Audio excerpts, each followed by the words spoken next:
Welcome to PrideScape, the official podcast of Pride Northwest, home of the annual Portland Pride Waterfront Festival and Parade, and much more. Each month, we will be bringing you the latest Pride Northwest updates and important news and information affecting Oregon and Southwest Washington's LGBTQ+ community. To learn more about Pride Northwest, visit our website at pridenw.org. And now your host and Executive Director of Pride Northwest, Debra Porta. Hi, everyone. Welcome to PrideScape, the official podcast for Pride Northwest. I'm your host, Debra Porta. Today, we're continuing a focus on looking behind the curtain of how the annual Portland Pride Waterfront Festival and Parade comes together. We've been doing it for a long time. We make it and do it with a lot of pride, and we've looked forward to doing this series for a long time. As we've talked before, there are a lot of moving parts to putting something together like a large Pride festival, Pride celebration. Lots of logistics, planning, tons of details to look after. At the time of this recording, it's April 23rd, and we are neck deep in planning for July. As it's a year-round process, but this time of year is what we call high Pride season. One of the most important ingredients, at least for Pride Northwest, is the relationships that we have that allow us to not only put on Pride, but to create spaces that really speak to and serve our community members. Today, we're going to focus on the Veterans Village, and I'm super excited to welcome Ian Michael to the podcast. Welcome, Ian. Thank you. Thank you. It's a pleasure to be here. Hang on. Well, let's start with you, actually, so that our audience gets to know a little bit about who you are. Who are you? Well, some of your background, a little bit of your journey, whatever you're comfortable sharing, and obviously your work at the Oregon Department of Veterans Affairs. Yes, awesome. Thank you. Everyone, I'm Ian Michael. I use he, they pronouns. I'm the LGBTQ+ Veteran Coordinator at the Oregon Department of Veterans Affairs. I come to this work as a Marine Corps veteran of Operation Iraqi Freedom. I'm also served during the period of Don't Ask, Don't Tell, a time when identity and service did not always feel compatible. I have a background in suicide prevention, veteran outreach, previous jobs at Lines for Life, working on the military helpline. Also a lot of nonprofit work, working to support veterans. And currently, my work is with our LGBTQ+ veterans and their families throughout the state of Oregon. Everything from accessing community, accessing VA claims, benefits. For folks that did serve during Don't Ask, Don't Tell and previous policies, also focusing on discharge upgrades, character of discharge determinations, and really working to establish support through system navigation advocacy. And so the work that I do here really is just focused on improving trust, access, and outcomes for our LGBTQ+ veterans throughout the state. The approach that I use is trauma-informed, and it really is grounded in my own lived experience as a veteran, as a member of the LGBTQ+ community, but also my vast knowledge on the VA system. And so my job is to ensure veterans don't have to choose between being seen and being supported. Right on. Can you give us, just for some context, in obviously we're talking about Oregon, how many Corps veterans do we have? A lot.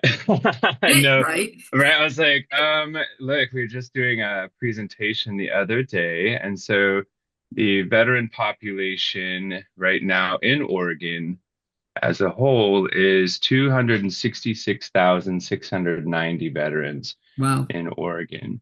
About 2.8% of those veterans identify as LGBTQ+ Two-Spirit as well. Okay. So it's a lot. The math, I'm from the South, so the math doesn't math all the time for me, but I'll tell you, there's a lot of us out there. And where's my calculator? Goal, right? I was like, our goal really is to reach the veterans that we haven't identified in these numbers, because it's not lost on us that there's a lot of veterans out in our rural communities that still aren't engaging with our agency or with just support. That's That's a definite good point. It's as things move, as history moves, we kind of forget that, or to think about the fact that not everybody not everybody has come out, not Mhm. everybody's connected, not everybody is in a place where everything is cool, right? And Yes. and that matters absolutely. That's a topic for our community across the board. Well, Uh, when you bring that up, like 50% of Oregon veterans, so that number I gave you, 50% of Oregon veterans are aged 65 and up. And so that tells me that the LGBTQ plus community in that population is probably a mhm. little more traumatized due to policies that banned homosexuality in the military. And so those folks are just a lot harder to reach because Yep. their lived experience has told them to continue to stay in silence. Our job here is to say, come out. We're here. We're here to support you. Excellent. Well, speaking of which, let's talk about our veterans and let's talk about the Veterans Village. I'd love to dig in a little bit. Let's do it. I mentioned earlier, on top of all your work, you are actively engaged with Pride Northwest, obviously, as a partner, dreaming big about the Veterans Village at Pride. So let's unpack that. All What is it, first of all? right. I was like unpacking. All right. So I Well, think, well, it just made me think of all the Amazon boxes that show up to my house. And I was oh, like, I'm really good at unpacking. But the reality is, before we chat about the Veteran Village, it's important that listeners know who Oregon Department of Veterans Affairs is, absolutely. because many folks may not know of us, both veteran and non-veteran, service member, non-service member populations. So it's important to understand that ODVA, that's our acronym, ODVA was established in 1945. So we just last year hit our 80th birthday with the goal of serving our Oregon's veteran population. While we operate some state homes throughout, state veteran homes, which provide long-term skilled nursing care, we do Mhm. have other departments that have really focused on some of our underserved communities. So my program is the LGBTQ plus veteran program, but we have women veteran program, tribal veteran programs, our campus veteran program serving our student veterans and military connected students. We have an incarcerated veteran program for folks who find Mhm. themselves in the justice involved system. And I share that because the LGBTQ plus identity intersects with all of these other identities. And so it's important for folks to know that if I'm not the program, if there's another identity speaking louder, we do have opportunities to support all Oregon veterans. And so Oregon also was the first state to create this position, my position. Yep. First state in the nation. In 2015, ODVA became the first agency and organization to house this position under Senate Bill 946, which really was groundbreaking for the community in the state, but also nationally. And we currently have only one other, me, across the river in Washington. And so we partner with Washington's LGBTQ plus veteran coordinator.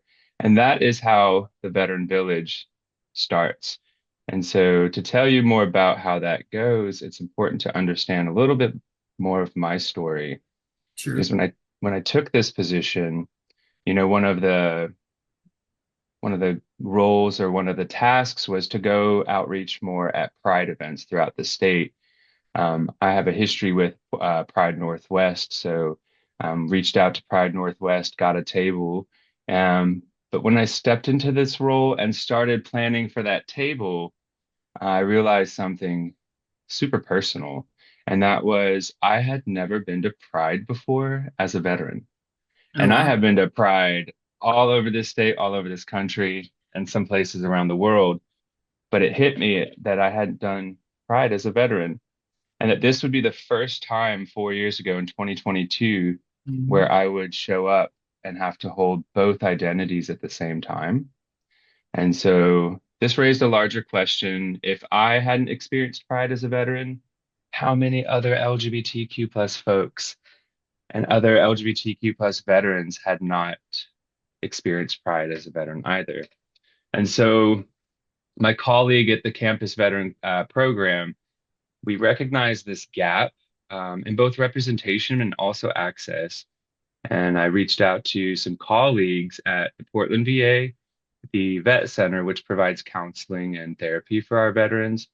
I reached out to Multnomah County Veterans Service Office and the VA's military sexual trauma team and just invited them. I invited them to come show up with me, not separately, but together. Let's stand together, mainly because I was scared. I was like, what happens when I show up to Pride and I have to stand there and watch both of my identities? Because it's not lost on Hmm. me. Historically, the LGBTQ plus community and the veteran community have not really seen eye to eye on a lot of situations. Yeah. And it was important that we started to also educate the community about our experiences. And so they all showed up. All four agencies showed up. We focused on visibility, shared presence, because sometimes it's just being present Hmm. that is super important when we're talking about representation. And what happened is that growth happened organically. The next year, we had 20 agencies show up. Wow. And thank God for Pride Northwest, because I was like, hey, I don't know what we're doing, but could you expand us from 4 tables and we need 20 by 40 tent? And it was like, what? And I was like, same. I have no idea what happened. But we identified a clear need for coordinated veteran-centered space at Hmm. Portland Pride. And then I just ran down to Eugene Pride and thought, there's no way this would happen again, right? There's no way four agents or anyone's going to show up. So I put out the same bat signal. Hey, does anybody want to come stand with me? I went to U of O, so I reached out to the school and I showed Hmm. up to Eugene, and four agencies showed up to stand by me. And even down in Eugene, the Veteran Village now has 23 agencies that show up. So Nice. that's how the Veteran Village became what it currently is. Very cool. Let's first of all, to your point, let's all give thanks to Carrie Ann and We and all her. love Carrie Ann. We all We love Carrie Ann. do you know, I tell myself, I know when Pride starts, when Carrie Ann's automated response comes back. You right? That tells me that we're in Pride season and I need to go ahead and get ready as well. I literally meet with Carrie Ann in February. I'm Hmm. like, hey, we're here because it is busy. Y'all are Yes. busy over there. Oh yeah. Oh yeah. Well, this is I know that the Veterans Village has, we hear about the impact in some ways, and I want to hear from you what you've heard about the impact as well. But just being able to, you mentioned earlier the whole piece about it's the intersections of our identities, whatever those identities are. And some of our identities, um, you bring up a good point that not everybody in the community agrees about what a legitimate identity is for us sometimes. That's Mhm. even we run into that. Um, and Yeah. I think it's a bigger topic than this episode. Uh, but it's a lot of work for our community that still needs to be done around what it means to be who we are and all that that Mhm. entails. Yeah, Um, no. You absolutely. said something when you were, yeah, it's not lost on me that many of us have intersecting, overlapping identities.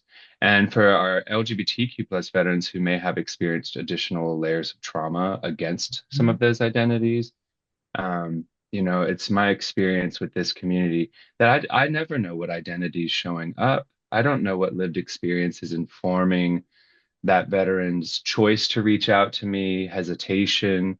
Um, all I can do is continue to create a safe space Mhm. because many of us have bought a story and we continue to sell the story that we're okay, we don't need anything. But the reality is, when we create safe spaces for story sellers to start telling us the story, to disclose what they've got going on, Yeah. we really empower them to become storytellers. And that's where we start to see what identity is leading the conversation because every piece of us needs care and support. And we don't know what we're going to wake up one day and it's a whole new day and we don't Mhm. know what we're going to need. So the Veteran Village really is out there to provide that wraparound service and support, because it could be housing that takes a veteran into the veteran village, the need for food security, clothing, um, education, employment resources. So we really try to look at everything that could potentially make us whole and provide those resources. Hello, thank you for listening to PrideScape. I'd like to take a moment and thank our 2026 Portland Pride Waterfront Festival and Parade sponsors. Thank you to our VIP sponsors: Kaiser Permanente, On Point Community Credit Union, PGE Portland General Electric, Alaska Airlines, and Hawaiian Airlines, The Standard, and Travel Oregon. Now, back to the episode. Very cool. Do you have any, speaking specific to the Veterans Village and the way that it's evolved, do you have, I'm sure there's more than one, but do you have any standout experiences, stories that have stuck with you? Again, I realize that there's more than one, but I mean, just an yeah. example of what I'm hoping that folks take away from here is the impact that the work that you and the others have put into the village is having on the folks that you're serving and the folks who are coming to the village. Yes, so year one, I'm pretty sure. Mud pit year. What? Mud pit year, that's what we call it. Oh, yeah, it's absolutely the mud pit year. I was like, how are we? I was like, everyone's sinking in the mud to include us. But year one, we saw one person came up to our table and identified themselves as a LGBTQ plus veteran. Um, and one was super important for us. Mhm. We weren't going out to try to hit a certain number. Our flyers, our swag went out to anyone with an interest in who we were.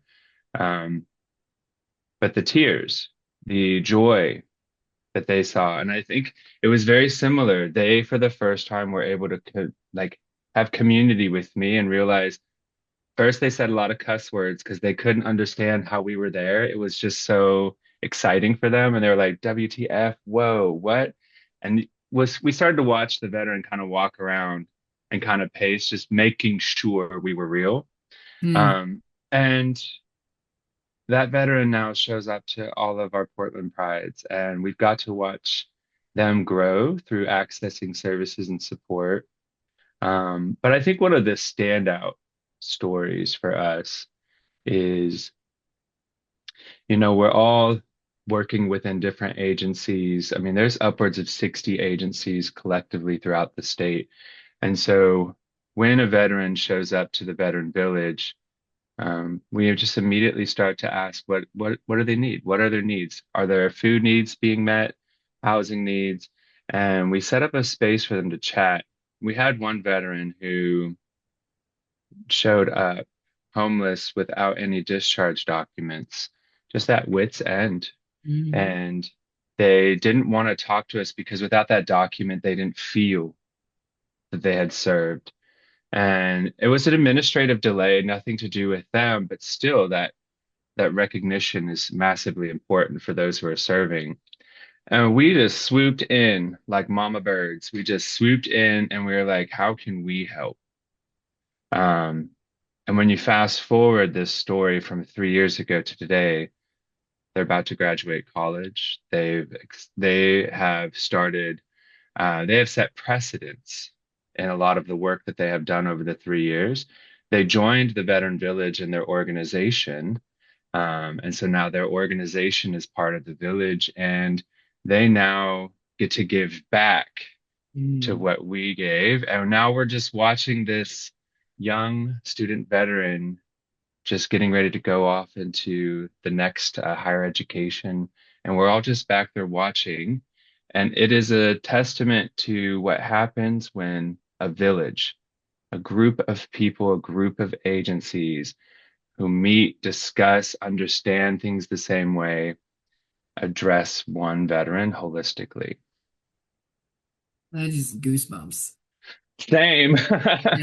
It's like we there's this image of even just pride in general as that's the party, right? It's the celebration. It's super easy for for us to forget the core of the connecting point that Pride Mm, is, and being able to have the Veterans Village there as the home of the ability to put those identities together, because we sort of take it, a lot of us anyway, take yeah. it for granted that things are, that we just are, right? Hmm.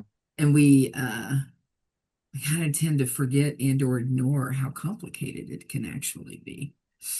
I was watching I don't stay up all night watching TikTok, but when I do and I'm scrolling, I saw a video yesterday that just spoke to me, and it was something along the lines that the life that we have, that we may not appreciate or we may not understand, it's someone else's dream. The life that Mm, we currently have is someone else's dream, and it's important that we realize what we have. Because when we realize what we have, we know what we can share, we know what we can give, yeah. and it helps us understand the steps we took to progress or success. And so the work that we do at the Veteran Village is really duplicating some of these successful steps to help get a veteran from underserved, no benefits, no support, really to just walking them over. And it's not an easy process. Sometimes it could take years, but we're with them from the start to the end. Um, and it's been a very successful project, very successful network. And there's success stories. I mean, every location has success stories. But I one bet. fun thing last year, let me say about last year, Yeah. we had people, we had people drive down from Washington to come see us at the Veteran Village. Literally came in, found us, and I was like, oh, they wanted pictures with us, and I was like, this is so fun. You're celebrities now. And All right. we're like throwing Bomba socks because I don't know if anyone's told you, but the Veteran Village and Safeway, we have one of the funnest like rivalries on swag and who can have the longest lines. And we're just like constantly playing back and forth, running over, giving each other water and supporting. But Nice. it really is, it was so cool to see people, like not just one, multiple people traveling in from multiple locations. It was Seattle was the farthest, simply to come see us at the Veteran Village because they did not believe it existed. They were like, there's no way veterans are at Pride. And I was like, yeah, there is. So, Right. Well, that's there are other areas of of focus for Pride Northwest that have really evolved as models that others mhm, want to see and want to absolutely. see in operation, and take and get takeaways from. So I'm super glad to hear that, and I'm not surprised that the Veterans Village is having a very similar impact, because it is a model. It And absolutely is. again, we take so much stuff for granted that, well, of course, well, there's not an of course. Somebody had to create it, somebody had to start it, somebody had to dream it up. And And Carrie and Sat, that's what, when you're saying this, we actually, as we expand this year, we're going to be going into Coos Bay. So we'll have mm, 5 locations. But just sitting with Carrie on year one, trying to figure out what this could look like, how we're going to invoice, but just sitting with Pride Northwest, they helped us plan this. They created that space for us. And we tell all villages, we try things at Pride and Portland, and that's what we launch at the others next year, the following year, because that is our pilot. We use Pride Northwest and that veteran village there to pilot all new ideas because it's just been so wonderful. well, the ideas must be working because it's just more and more. It So, is. It uh, is speaking of which, like, uh, what are you doing this year? What can folks expect in going fun. to Veterans Village? Well, yeah, yeah, y'all are throwing The- things at people. oh, I mean, they're Bomba socks, and it was Oh toys. We yeah. had so many, and um, what we like to do is we want to create a fun environment because we understand that Pride isn't just housing veterans. And it's Hmm. and we have our allies that show up to Pride. And so we want to make the Veteran Village exciting and fun to look at so that people want to come in. We have swag, we have fans. We don't know what we bring. To be honest, we just all show up and then rainbows and fun pop out of boxes. But last year we piloted this idea and we're going to do it again this year. Portland is one of the, oh, I have a low battery. Portland is one of the 2-day prides. Mhm. So it's super exhausting. It's so long for us to be on feet. It can be taxing for our agencies who are having volunteers. So we really had to come back to the table and say, what can we do at day 2 that's just unique to us? And so on day 2 of Pride, we shorten the tent. Well, we have a part of the tent that's simply resources and engaging with our resource partners. Mhm. And then last year, we thought, let's just see if we can bring some gently used clothes. We thought maybe a box would show up. We had 1,000 pieces of clothing, suits, Wow. dresses, shoes, and we called it the Veterans Closet. And the clothes are for everyone, right? It's just the veteran communities coming and bringing gently used clothes. And we got to watch someone get ready for their interview on Monday, literally and we were like, oh my God, super fabulous. You look great. Um, so we'll be doing the Veterans Closet again. And then we shut down a part of the tent for a Veterans Cafe, just giving veterans a quiet space to sit, get away from the loud, um, get some snacks, get something cold and refreshing. And last year we brought in burritos. And so this year we plan on doing very similar, adding a couple games and making sure we have a nice mister for Oh folks to yeah. come cool off because it gets hot. Mhm. Mhm. But Very yeah, cool.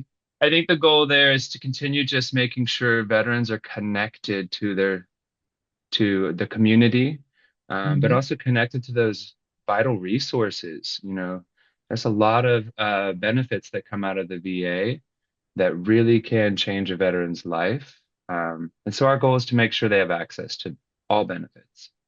Right. Right. Well, speaking of which, A, how can folks either learn more, keep up with your work, and or support your work? Uh, and how can our audience support what you're doing, whether they're a veteran or not? Come say hi is number one, right? If Okay. you're at Portland Pride, just swing by the Veteran Village. We're at the same spot every time, which I'm like, I should know. Maybe it's Ash Street. Is it the Ash Street location? Um, Pine Street. what is our street though? You're closer to Pine. Pine and Pine. Pear. And I've lived in Portland for a long time. I don't know roads. I'm like, it's the Navy ship stack. We're right now.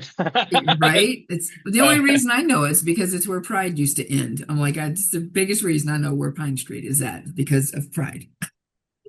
So And it's get yeah, it. it's I'm like I get the map and we're at the same place every year, so it's a lot easier for me not Mhm. to know where I'm at. I just show up.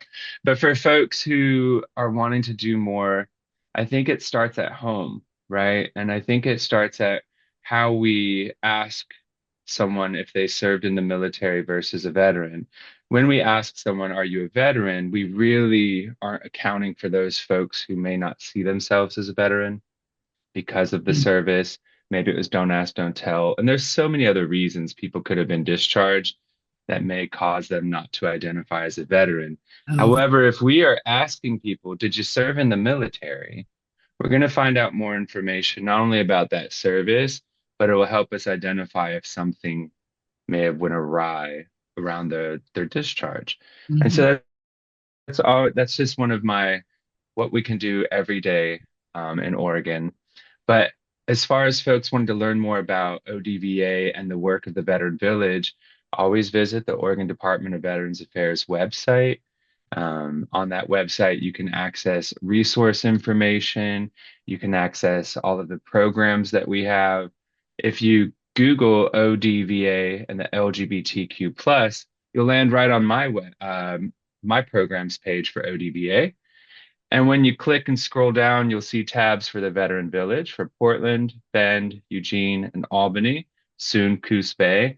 And when you click on those tabs, it'll let you know all the agencies that are participating with us at the Veteran Village.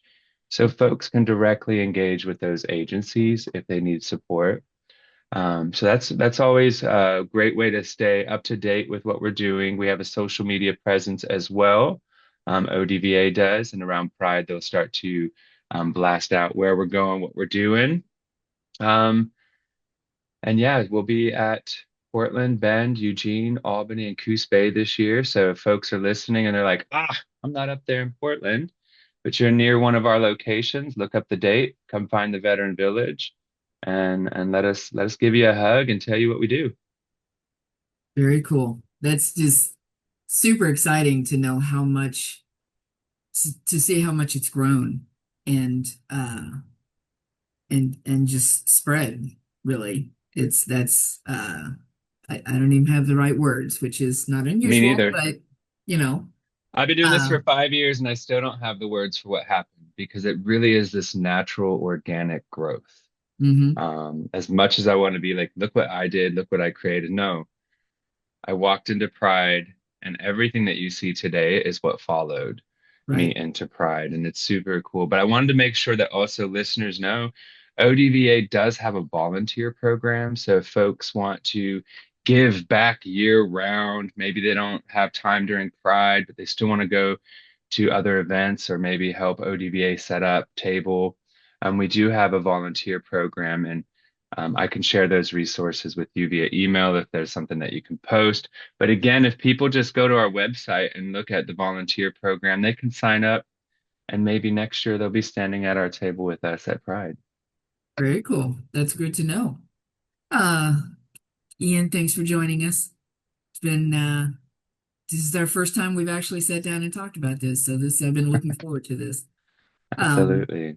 we appreciate all your work and your office and the whole bit, and super excited about again how much this has grown and the impact that it's having.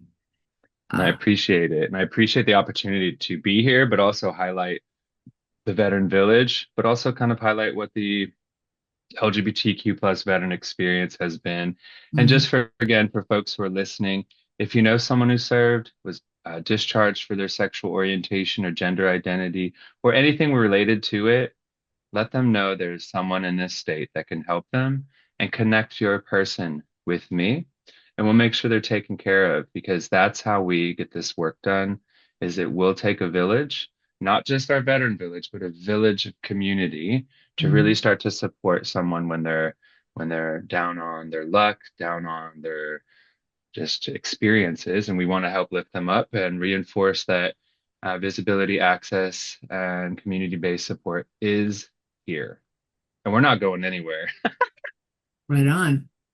We'll definitely include uh, links, uh, offices, all of that in the Perfect. show description. Well, thanks again, Ian. Thanks everyone for tuning in and listening today, learning things. I know I've learned things.